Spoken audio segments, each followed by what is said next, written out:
I'll never forget the conversation I had with my father when I told him I was engaged. He pulled me aside, his expression serious, and said, "Lauren, are you really sure about marrying this man, Larry? I know you love him, but I don't think he's the right person for you." Confused, I asked, "Why are you saying this, Dad? He loves me and respects me. I don't care that he doesn't have as much money as we do." My father sighed, his voice soft but firm. "Lauren, you know I built my wealth from the ground up. I would never look down on someone just because they're not from the same financial background. But there's something about Larry that worries me. He's a bit of a shady character, and his mother is no better." I was taken aback. "What do you mean, Dad? I don't understand." He hesitated, then said, "Maybe it's just a father's instinct, but I don't believe this man truly loves you. Yes, he's affectionate, but I've heard him talk about how rich you are. I overheard him bragging to his friends, saying he had bagged the rich brat. And Linda, she just laughed and agreed with him." I felt a pang in my heart, trying to defend Larry. "You must be mistaken, Dad. Larry would never say those things about me, and Linda cares about me too. She would definitely scold him if he ever joked like that." But deep down, I wondered if there was some truth in my father's words. Sometimes I wish I had listened to him. At the time, I was just a naive girl in love, desperate to hold on to something after losing my mother 3 years before. My dad was ill, and I knew he didn't have much time left. I clung to Larry and Linda because they gave me a sense of purpose, a reason to keep going. My father had built a comfortable life for us through hard work and smart investments. I had a decent job and earned a moderate salary, so overall, we were doing well. Larry and Linda, on the other hand, didn't have as much. Larry made more money than I did, but he came from a modest background. His job didn't bring in the kind of money that could make someone rich, and I could tell that bothered him. He and Linda liked fancy and expensive things, and Larry often complained about not having enough money to buy them. I was always eager to help them out with the little allowance my father gave me. I even let Larry and Linda move into my house after we got married, but instead of being grateful, they seemed dissatisfied. They would say things like, "It's such a shame you live in a small house. Your dad lives in a mansion, so why did you buy such a tiny townhouse?" Looking back, I realize how much I overlooked because I wanted so badly to make things work. I ignored the little red flags and convinced myself that everything would be okay. But in the end, I wish I had trusted my father's instincts. I don't make a lot of money. Larry's dad lives in a mansion because he's wealthy, but I'm just a regular office worker with a modest salary. Buying this house was a real challenge for me, and I was only able to manage it because my dad helped with the down payment. Larry, however, wasn't impressed. He said, "Well, if your dad helped you out, he should have gotten you a better place. I'm sure your mom left him something to give you when you got older." I tried to explain, "I'm not entitled to anything, Linda. Whatever my mom left behind is my dad's now. She passed away suddenly, and there was no will. Honestly, I don't mind if I don't get anything. I'm content with the way things are." Linda scoffed, "That's a ridiculous thing to say, Lauren. I would have loved to inherit a lot of money. You know what? Your dad should trade houses with us. He lives alone, so he doesn't need all that space anyway, right, Larry?" Larry nodded in agreement, adding, "Yeah, Lauren, you should ask him." I felt a surge of protectiveness and responded firmly, "Absolutely not. That house belongs to my dad, and he deserves to live comfortably as long as he's alive." Linda then remarked, "Well, he won't be alive for long now that he's sick. We could wait and compromise for a few years and see what happens. Ultimately, everything will be yours after your dad passes. You'll have plenty of money to buy a big house and more." The way Linda and Larry were already making plans to spend my inheritance was deeply unsettling. It didn't help that they frequently urged me to ask my dad for more money. We weren't struggling financially. Larry and Linda just wanted the luxurious lifestyle they imagined, even though it wasn't within our reach. Honestly, I was growing tired of their behavior. However, the real drama unfolded after my father passed away. His battle with cancer ended sooner than I had expected, leaving me devastated. I was heartbroken, but Larry and Linda offered little support. Instead, they were more concerned about the date of the will reading and showed no interest in helping with the funeral arrangements. To make matters worse, they even refused to attend the funeral, saying that my dad was no one to them. At that moment, I was overwhelmed with grief and anger. My dad's warnings kept echoing in my mind, and I couldn't help but feel suspicious of Larry and Linda. I began to doubt their intentions, wondering if they had ever truly cared about me or if they were only interested in what they could gain. I was starting to worry that Larry and Linda were only interested in my inheritance. When it came time for the reading of the will, they weren't allowed to be present, and they were furious. Larry snapped, "Why on earth aren't we allowed to be there? This is absurd. Brian was my father-in-law." Linda chimed in, equally outraged, "Yes, this is ridiculous. We're family, and we have every right to know what Brian left behind. At the very least, my son should be allowed to be there." I tried to keep calm and explained, "Your son isn't mentioned in the will, Linda, so he doesn't have the right to be there. Why are you two so fixated on the inheritance? You didn't even bother to come to the funeral." It was ironic how suddenly my dad mattered to them when it came to the possibility of getting some money. I was really annoyed with both Linda and Larry, but what made things worse was how relentless they were. As soon as I got back from the will reading, they pounced on me, eager for details. They weren't allowed to see the will themselves, and that only made them more persistent. I was struggling with the grief of losing my father, but instead of offering any words of comfort, they were only interested in one thing. Linda asked bluntly, "So, we've been wondering for a while now. How much inheritance did you get from your parents? You must have received a lot of money. Tell us how much." I looked at them and said, "Unfortunately, my parents didn't leave me any money, so I didn't receive anything." Linda's eyes widened in disbelief. "What? You didn't get any money, but your parents were rich? They should have left you something. I don't believe you didn't get any money. You're lying to us. There's no way your parents didn't leave you a single penny." Larry joined in, pressing me, "No money at all. The will didn't even mention you getting any kind of money. You can't be serious." I sighed and tried to stay patient. "No, Larry, there was no money in my inheritance. The lawyer told me that. You can even check my bank balance in a few days and see for yourself." "But what about all their wealth?" Linda asked, her voice edged with frustration. "You're their only child. Who's going to get everything they had?" I shook my head and said, "I don't know about that, Linda. The lawyer just told me I didn't get any money, and honestly, that's okay with me. It was my parents' money, and it's up to them who they chose to leave it to."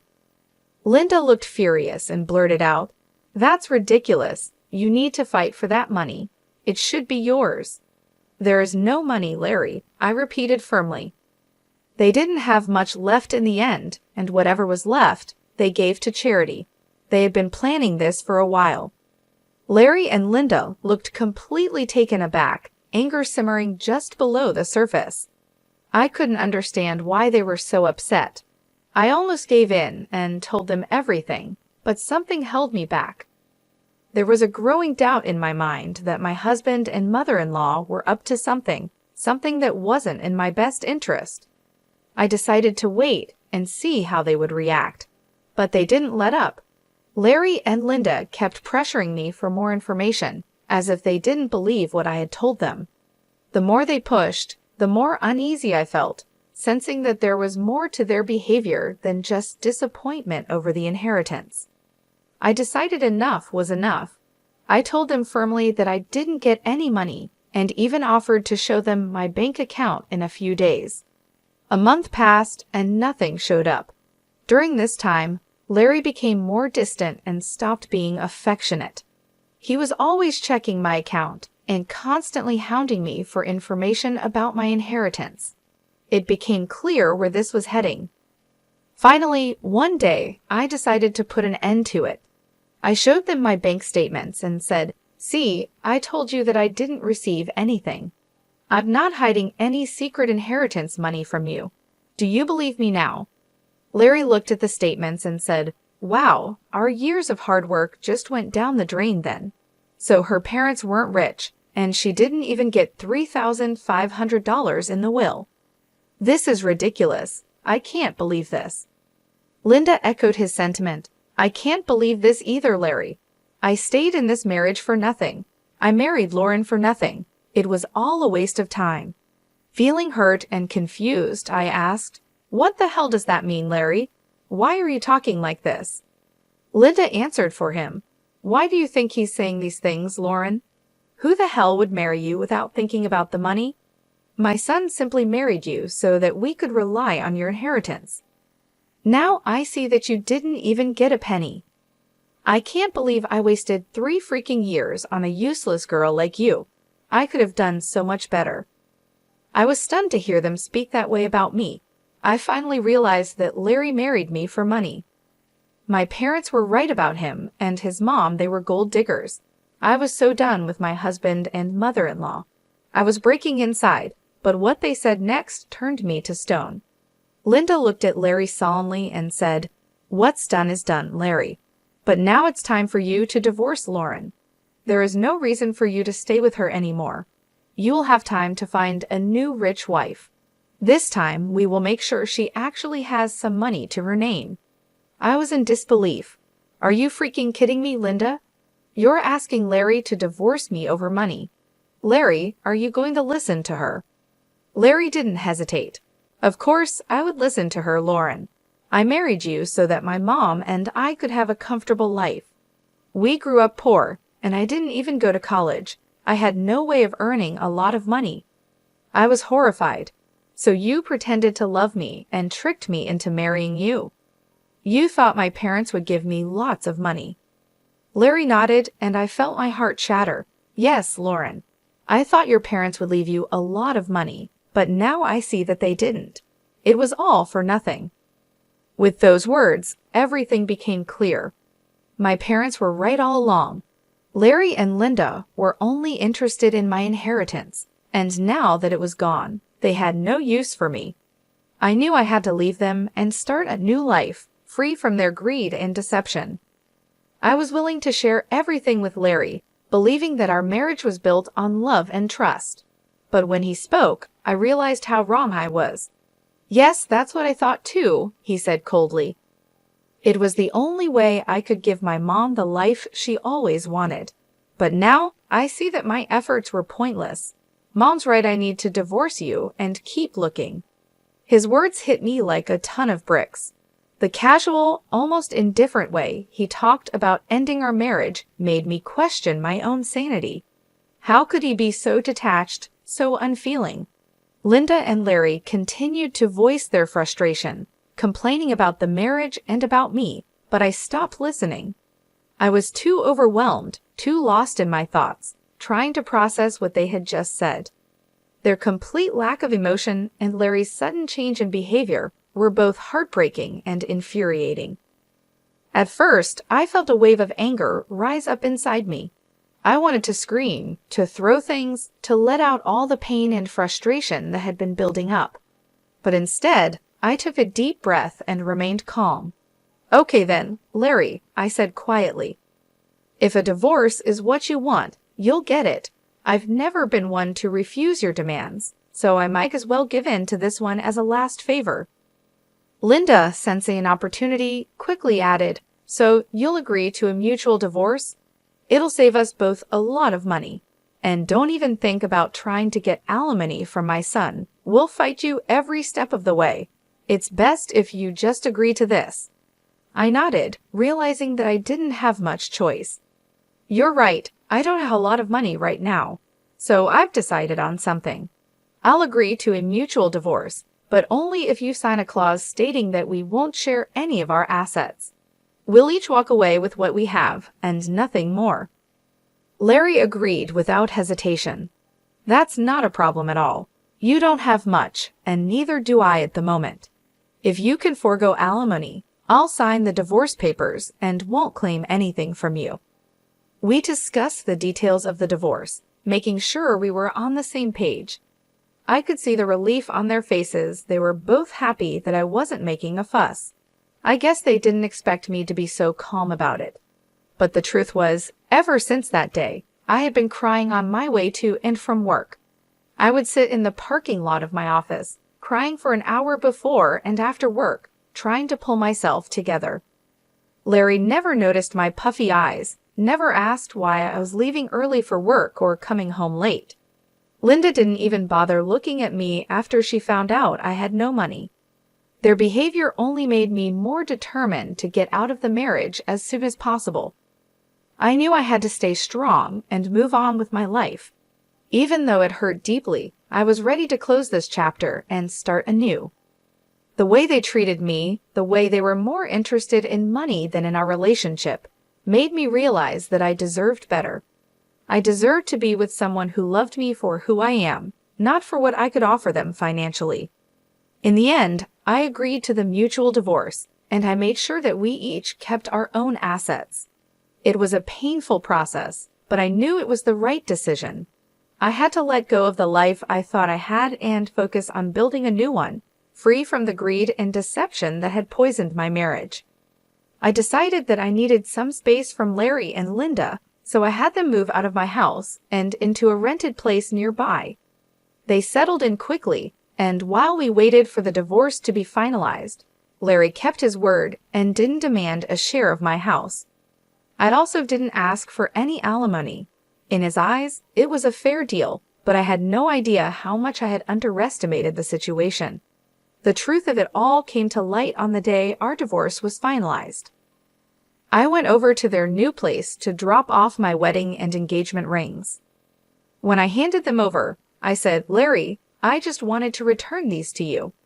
This marriage only brought bad times into my life, and I don't want to keep any reminders of it."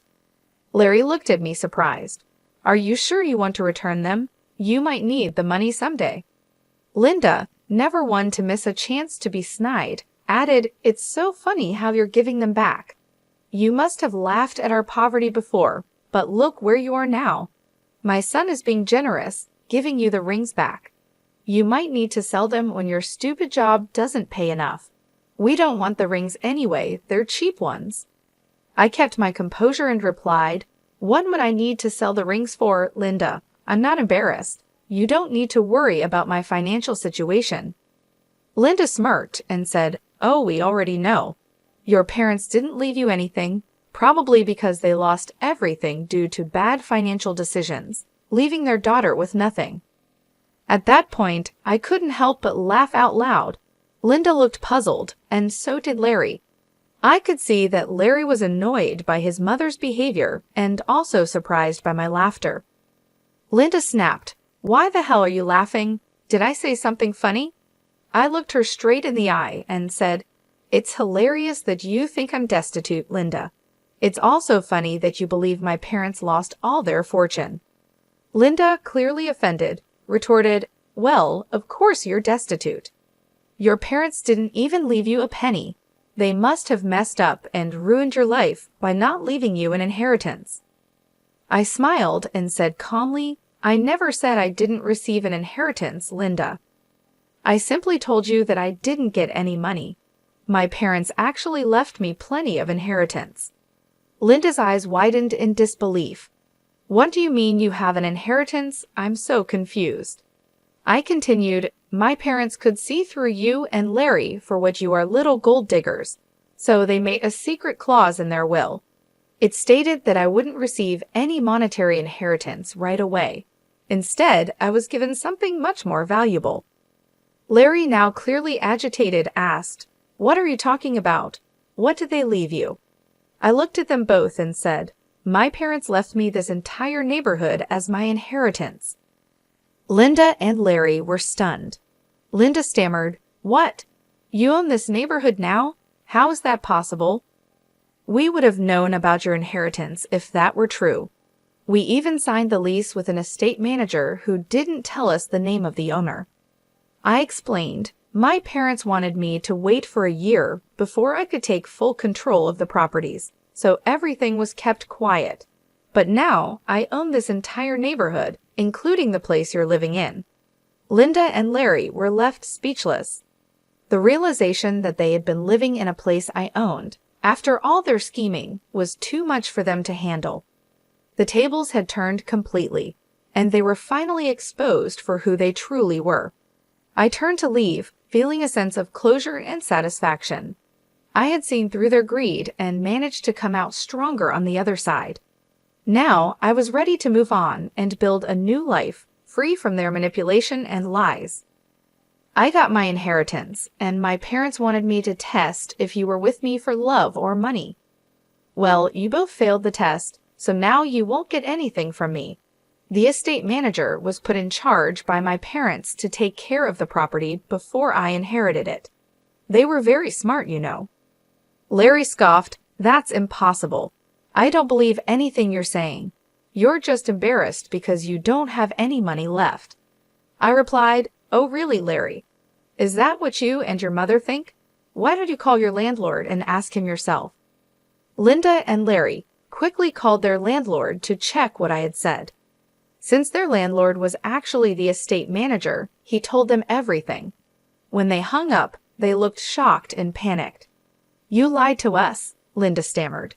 "You tricked us into thinking you didn't have anything, but you own the entire housing society now. How dare you trick us like this? You wanted to keep all your wealth to yourself, so you made Larry divorce you and sign papers saying he wouldn't take anything from you." I couldn't help but laugh at their nerve. It was finally hitting them how badly they had messed up, and now it was time for some well-deserved karma. I said, "It's funny you're accusing me of being dishonest. Larry, you tricked me into marrying you by pretending you loved me. And Linda, you helped him with this plan, and even told him to divorce me. If anyone here was scamming, it was the two of you. As for my inheritance, you asked how much money I got, and I answered truthfully. This was all a misunderstanding on your part." Linda tried to reason with me. "What's done is in the past. Why don't we try again?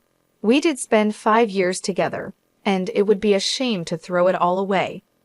I shook my head and said, "So now you want me back in your life? Funny how you were so eager to start fresh with a new girl. I hear you're already seeing someone rich. Don't worry, I'll let her know what a snake you are, Larry." Larry and Linda started begging me not to ruin his new relationship. Larry pleaded, saying that if I wasn't willing to give him another chance, I shouldn't mess up his future. I told him to get lost and also informed them that I would kick them out once the property was officially mine. They panicked and started begging even more. In the weeks that followed, Linda and Larry kept coming to my house, pleading for forgiveness. They already had an eviction on their record, so it was unlikely anyone else would rent to them. The only reason they were still staying on my property was because I had asked the estate manager to allow it. I also contacted Larry's new girlfriend and told her everything. She was horrified by what Larry and Linda had done and broke up with him immediately. She even showed me the text messages as proof. After this mess, Larry and Linda came over, yelling at me and calling me names. I quickly called the police and had them removed from my property. Once the property was officially in my name, I kicked them out very quickly. They didn't expect me to follow through with my threat. When they showed up again, I called the police, who gave them a stern warning. I also filed for a restraining order. It turned out that the whole town knew about what had happened. Larry and Linda were shunned by their friends and had to leave the city to start over somewhere else. Meanwhile, I'm enjoying my new wealth and finally free from those gold-digging leeches.